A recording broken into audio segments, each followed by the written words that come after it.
Olá pessoas, eu sou Abner Almeida e está começando mais um Chá da Sexta, um programa onde nós tomamos um chá, comemos biscoitos e falamos das vicissitudes da vida. Aliás, eu estou muito feliz que, graças a esse programa, a palavra vicissitudes está voltando ao vocabulário de algumas pessoas, inclusive eu queria mandar um beijo aqui para Alex, que comentou que começou a usar vicissitudes no dia a dia, e eu estou muito feliz com isso. Eu acho que esse já é um grande legado que o Chá da Sexta deixou aí para as pessoas em 2021. Bom, gente, hoje o programa tá um pouquinho diferente, porque hoje é um dia que a gente ia gravar testes do BuzzFeed. A gente veio de uma sequência de programas mais densos, e a gente tem isso de faz programa denso, depois a gente faz um pra gente relaxar, depois volta para os programas mais densos. E meio que aconteceu tudo errado ao mesmo tempo. Então, aliás, a Ariadne, ela ia vir a tempo, mas acabava ficando só eu e ela. Mas o Mederi ele não ia chegar em casa a tempo. Inclusive, ele hoje ia gravar o Mederi e a Ju, que é uma coisa que eu tô querendo há muito tempo, gravar os dois ao mesmo tempo. E a Bibi ficou presa no trabalho.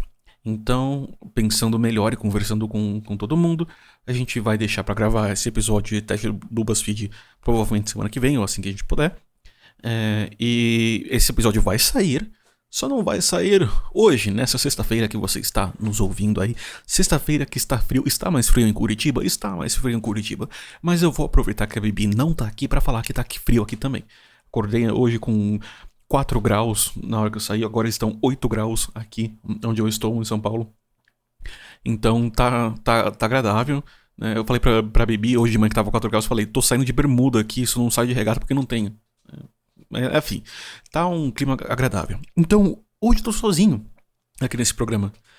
Eu vou até deixar ele mais curto pra vocês não terem que aguentar a minha voz apenas por 40 minutos. É legal quando tem mais pessoas. Então hoje vai ser um programa mais curto, mais tranquilo.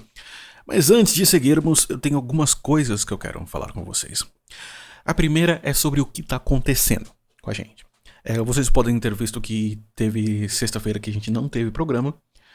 E pra dar contexto pra vocês, queridos ouvintes, que eu amo tanto no meu coração, nossa, eu adoro falar com vocês. Tem algumas coisas acontecendo ao mesmo tempo na minha vida e na da Bibi. Bibi, ela tá retornando ao trabalho presencial. Não são todos os dias da semana, mas ela tá retornando ao trabalho presencial.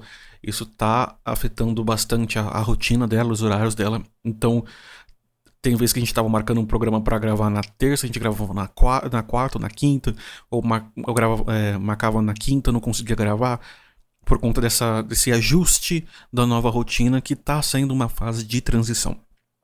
Ao mesmo tempo, eu tô num período um pouco mais puxado no trabalho, tá um pouco mais caótico do que o normal, e em cima disso, eu estou planejando uma mudança de casa, né? Eu vou mudar finalmente para um cantinho meu. E isso tá consumindo bastante energia e bastante dedicação, bastante foco. Conseguir lidar com os meus trabalhos nesse momento e com a mudança. Não, o Chá da Sexta não vai acabar, fiquem tranquilos.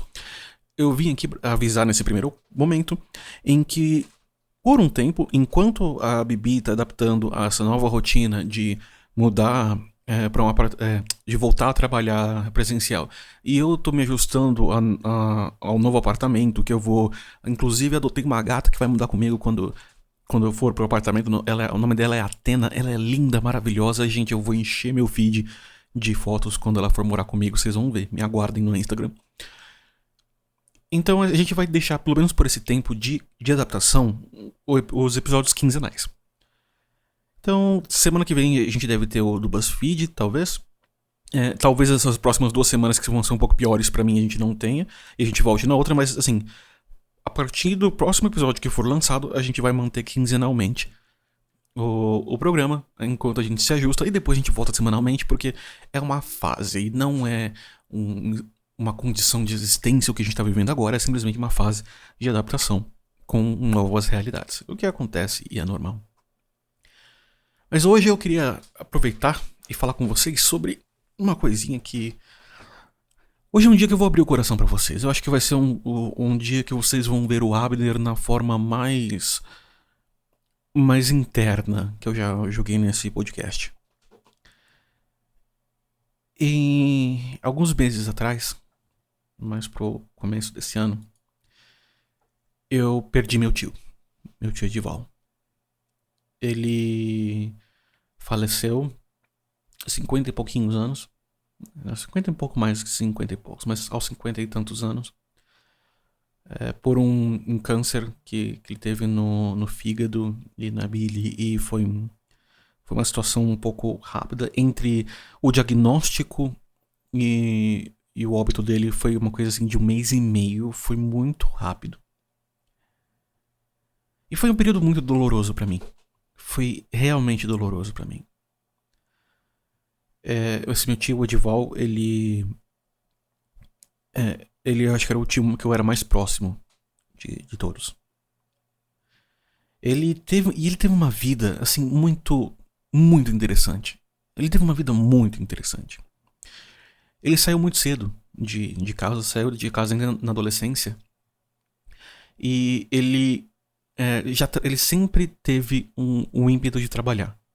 Desde criança ele trabalhava, fazia seus bicos.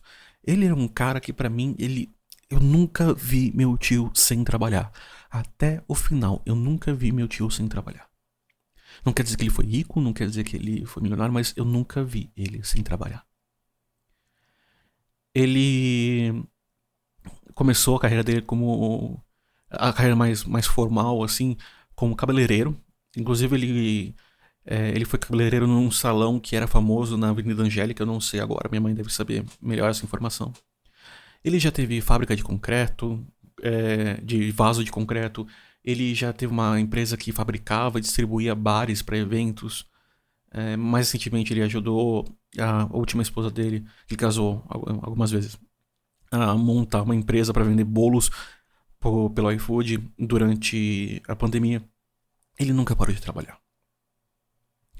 E mais recentemente o esforço dele, nos últimos esforços, é que ele pegou o gosto, como ele já tinha alguma expertise fabricando aqueles balcões e bares para eventos, ele quis fabricar móveis. E eu tô um pouco emocionado. E a última obra dele foi o guarda-roupa, que tá aqui no meu quarto. Guarda-roupa lindo, maravilhoso, embutido, que comporta quase todos os meus livros. E, gente, isso é coisa pra caramba. Não só isso, como cabe meu violoncelo inteiro. Sabe, é uma coisa linda esse guarda-roupa. Esse foi o grande xodó dele. Pra ele ia ser o portfólio dele. Sabe, ele... Claro que não foi presente, eu contratei meu tio pra fazer isso, mas... Pra ele tinha orgulho dessa obra. Ele fez com tanto carinho, tanto amor. E... Meu tio, ele punha 120% de si em tudo que ele fazia, porque ele gostava de trabalhar, ele tinha prazer. Até que ele recebeu ele começou a ficar muito mal, ele recebeu o diagnóstico. Nos últimos dias ele já não tava, ele tava pensando em que ele poderia fazer da vida estando mal. Porque ele falou, eu não vou conseguir fazer móveis, por mais que eu goste. E ele ia ainda pra oficina, tentava, e os filhos falavam, não pai, vai descansar. E ele pensava, ok, então, sei lá, vou cuidar de cachorro, abrir uma creche de cachorro, um pet shop, alguma coisa assim. Uma coisa que ele não tivesse que fazer tanto esforço físico quanto pra montar móveis. E ele sofreu bastante no final, muita dor. Ele tinha uma visão que assim, que ele fala pro meu pai até, e pra minha mãe, ele não tinha medo de morrer.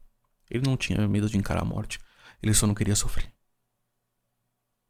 Ele preferia ir logo do que ficar dando trabalho e sofrendo. E ele foi nos termos dele. Ele teve uma piora. Aí num sábado foi levado pro hospital, já ficou na UTI.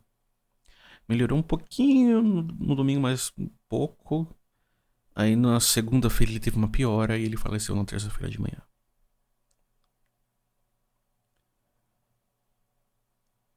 E foi... Acho que eu já perdi pessoas quase 30 anos de vida, mas essa foi a que mais me doeu. Meu tio, ele tinha um carinho muito grande por mim e pela minha mãe, pelo meu irmão, pelo meu pai. Era o tio mais próximo, era o tio zoeiro, era o tio querido, era o tio que, sabe, durante a pandemia, inclusive, até pra ajudar a gente a manter o isolamento, ele fazia parte daquela bolha de 5 pessoas que podiam vir aqui, que a gente interagia. E ele que vinha cortar meu cabelo e o do meu irmão. Inclusive, meu cabelo tá grande agora porque eu até hoje não cortei depois disso. Não só pela pandemia, mas porque foi uma coisa, pra mim, um pouco de luto. E agora eu devo cortar só depois que eu tomar pelo menos a primeira dose de vacina, se possível a segunda. Mas enfim, cabelo tá maluco, mas esse não é o ponto. O ponto é que o sofrimento dele parou. E o velório dele veio relativamente rápido. Sabe? E foi muito rápido. Nós tivemos 1 hora para nos despedirmos antes do sepultamento. Porque uma das coisas como estão. É, foi até.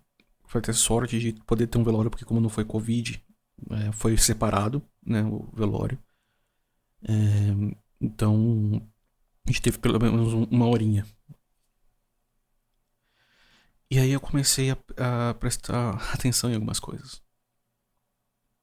E eu tive algumas coisas que eu já tinha pensado nisso filosoficamente, mas desde que eu mudei a minha forma de olhar isso filosoficamente, eu não tinha enfrentado isso na realidade. E quando a gente fala de filosofia, ela é muito diferente e ao mesmo tempo não é diferente. Quando a gente fala dos livros, quando a gente pensa e quando a gente enfrenta aquilo de verdade. É quando a gente enfrenta situações que a gente bota à prova aquilo que a gente diz que acredita. E eu notei que meu tio não tava ali. As pessoas estavam chorando. Pode ser talvez a minha forma de lidar com isso, mas eu não vi meu tio ali. Tava a casca dele. Mas ele já não tava mais lá. Ele já não tava mais sofrendo. E uma coisa que me chamou muita atenção é que alguns parentes meus e alguns familiares nossos pediram pra colocar, pra cantássemos hinos, músicas religiosas, mas eram músicas lentas, lúgubres, tristes, né? Eram músicas que cantar-se-ia em um velório normalmente. Só que esse não era meu tio. Não, meu tio, ele era alegre pra cacete. Ele era alegria por onde ele passava. E sabe o que eu imaginei? Eu honestamente imaginei ele virando pro meu pai, e que se chama Aguinaldo, né? E ele falando pra ele: Ô Guina, eu já morri uma vez, agora vocês querem me matar de tédio? Eu claramente imaginei ele falando isso naquela cena.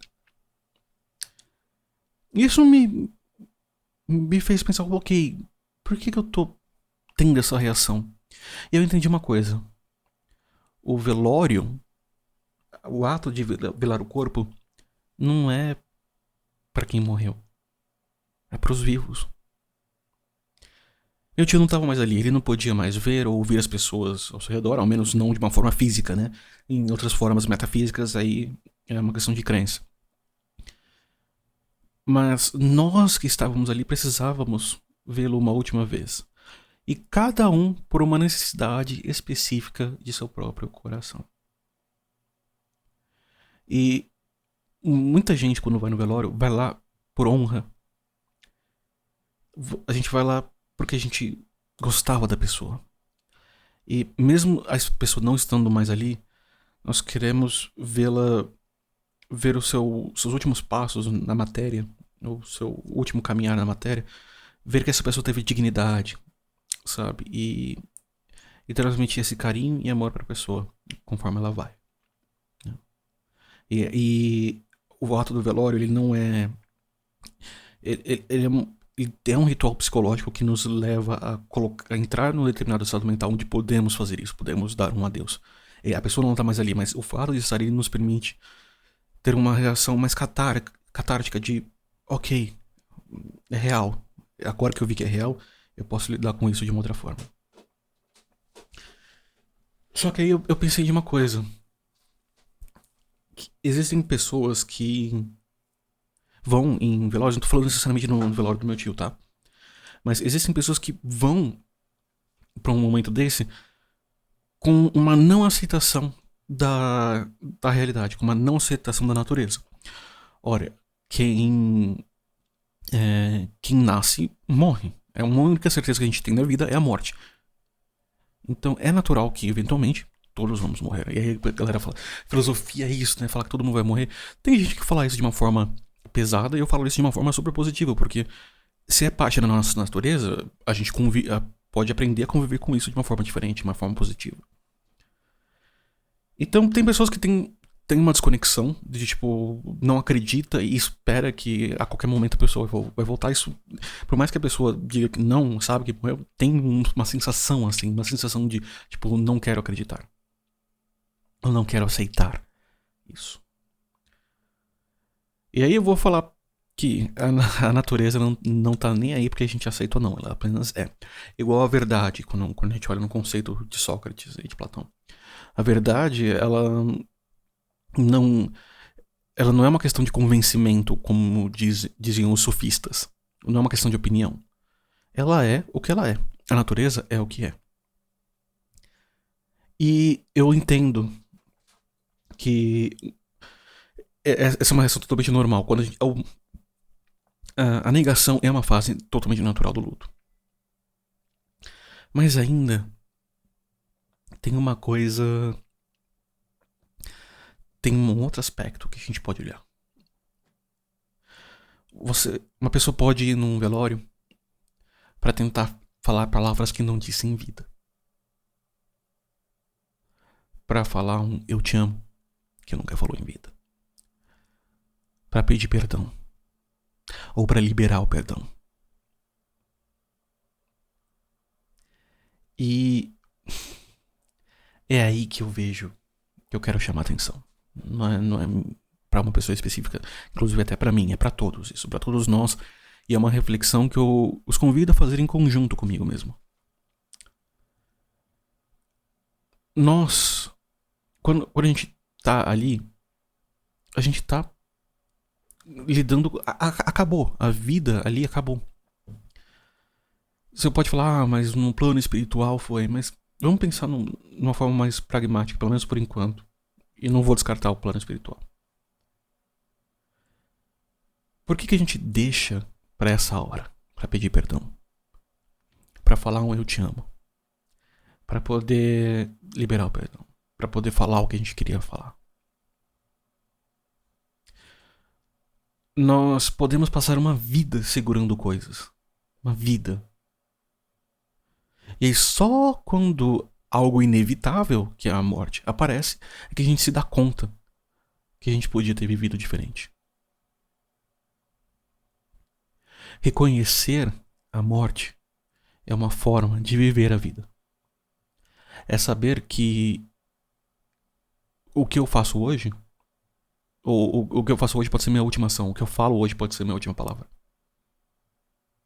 Seja porque eu não estaria aqui, ou seja porque a pessoa para quem eu tô falando não estará aqui. E aí vem uma reflexão muito que eu trago com muito carinho, vindo de Sêneca e do estoicismo. Que é importante viver cada dia como se fosse o nosso último. E isso não significa ir para uma busca de prazeres hedônicos, ou seja, ir para uma busca de prazeres, já que eu vou morrer mesmo, eu vou curtir tudo, eu vou curtir de tudo, eu vou curtir todos os prazeres sensíveis, ou seja, os prazeres sensoriais que eu posso ter, já que eu posso morrer amanhã. É o famoso YOLO, You Only Live Once, ou só se vive uma vez. Mas eu vejo no estoicismo uma forma diferente de olhar isso. Pensa no fim do dia, quando você tá com a cabeça no travesseiro. Eu disse o que eu queria e o que eu precisava dizer. Eu fiz o que eu faria e o que eu queria fazer, o que me propus a fazer hoje. Lembra que a gente não tá falando de amanhã, a gente tá falando de hoje, vivendo cada dia individualmente. E eu acho que a pergunta mais importante é nós olharmos para nós mesmos. Eu falo vocês, mas é um exercício conjunto. É olharmos para nós mesmos e falarmos: eu tô em paz hoje? Se eu fosse embora hoje, eu teria algum arrependimento? E quando a gente começa a viver assim, você começa a ter uma percepção diferente. A gente percebe que não, tem coisas que não vale a pena. Não vale a pena guardar alguns ódios, alguns rancores, mágoas. Não vale a pena segurar algumas coisas. Também não vale a pena explodir com tudo, sabe? A gente começa a separar o que vale ou não vale a pena. O que traz ou não nos traz paz. E nesse momento eu pergunto a vocês da mesma forma como eu pergunto pra mim. Tem alguém hoje que você sabe que você cometeu um erro e que você gostaria de pedir perdão? Porque imagina se essa pessoa fosse morrer hoje à noite. Você deixaria ela morrer sem esse. Sem isso? Sem esse pedido de perdão? Ou melhor, pense numa pessoa que te fez mal. E você. Como você se sentiria com essa pessoa partindo, levando consigo essa carga sem liberar o perdão? E aí é muito subjetivo porque a gente tem dentro da nossa cabeça um mecanismo que a gente sente literalmente prazer quando uma pessoa que nos machuca de alguma forma sofre um mal. Então a gente tá literalmente tendo prazer na desgraça na dor do outro. Que, por mais que tenha um componente biológico em relação a isso, dependendo da sua filosofia de vida, talvez não seja uma forma ideal de se viver. Talvez seja, isso é uma coisa mais individual. Mas pensa bem, você falou um eu te amo hoje pra quem você ama? Você demonstrou carinho por quem você tem carinho? Isso não significa que você precisa falar com todas as pessoas que você conhece todos os dias, não. É muito mais no sentido de plenitude, de paz. Se você partisse hoje, o que estaria incompleto na sua vida? E isso pode ir além. Aí você foi falar: mas eu tô fazendo um trabalho, que não sei o quê. E aí, vamos voltar de novo para aquelas coisas que importam. Tá, o que você tá fazendo hoje? Que você acha que seria interrompido se você partisse hoje? Que legado isso vai deixar? Sabe, a gente passa tanto tempo pensando no amanhã e não vive o hoje. E às vezes pensando tanto tempo no hoje e não vive o amanhã. E talvez haja um meio termo. Porque só quando nós aceitamos a morte é que podemos viver a vida. Porque aí sim a gente vai entender o que traz valor para ela ou não. Enquanto isso a gente tá vivendo no automático. E a vida é uma sucessão de semeaduras. Se você plantar melancia, você vai colher melancia. Se você plantar abóbora, você não vai colher melancia. Se você plantar ódio, se você plantar rancor, como você vai colher amor no fim da vida? Então esse é um convite. E é uma celebração. Primeiro, uma celebração à vida do meu tio. Porque eu sou muito sortudo de poder ter vivido com ele e nós aqui termos mostrado o quanto ele era importante para nós. Obrigado, tio. Você é muito amado, onde quer que esteja. E espero que um lugar bom. Isso também é um convite a todos nós. Que possamos viver uma vida sem culpas. Que possamos viver uma vida plena. Que possamos aproveitar cada dia de sua forma única. Não necessariamente ignorando os dias futuros. Não. De forma alguma. A gente faz planos, a gente cresce, a gente funciona assim. Mas entendendo a beleza que há em cada dia. Mesmo nos dias merdas, tem alguma coisa pra gente ver de bom. A gente aprendeu alguma coisa. Não é assim, parece coisa de coach. Pois não, mesmo no dia merda, a gente tá vivo. Que a gente possa aproveitar cada dia em sua forma única. Que nós possamos construir uma vida plena, onde que a gente bota a cabeça no travesseiro e tem paz e tem plenitude. O primeiro passo, como eu falei, é reconhecer que nós somos finitos nesse mundo. E o segundo é fazendo uma boa plantação. Plantando coisas boas na vida. Para que nossa seara, no fim dela, seja de amor. Abraço e boa semana.